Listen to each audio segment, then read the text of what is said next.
Angkatan bersenjata Ukraina 10 Mei melansir selama 24 jam terakhir, 95 kontak senjata terjadi di berbagai titik.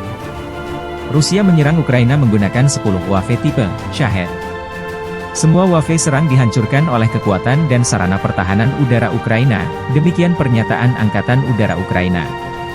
Di arah Kupiansk, pasukan Ukraina menghalau 13 serangan di wilayah pemukiman Sinkivka, Petropavlivka, dan Brestov di wilayah Kharkiv, Stelmachivka, wilayah Luhansk. Di arah Bakhmut, AFU menghalau 21 serangan di wilayah pemukiman Blogorivka, wilayah Luhansk, Verkhnokamianske, Novi, Rozdolivka, Ivanivske, Stupotsky, Klishchiivka dan Andriivka dari wilayah Donetsk. Di arah Avdiivka, pertahanan Ukraina menghalau 28 serangan di wilayah pemukiman Kalinove, Novo-Oleksandrivka, Sokil, Novoselivka Persha, Umanske, Yasnobrodivka, Netailove di wilayah Donetsk.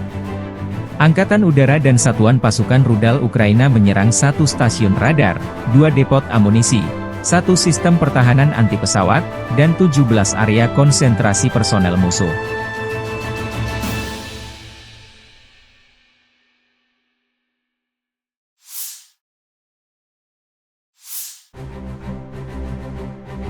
Staf Umum Angkatan Bersenjata Ukraina 10 Mei melansir militer Rusia total kehilangan 479.710 tentara di Ukraina sejak awal invasi besar-besaran 24 Februari 2022. Jumlah ini termasuk 980 korban yang diderita pasukan Rusia selama sehari terakhir.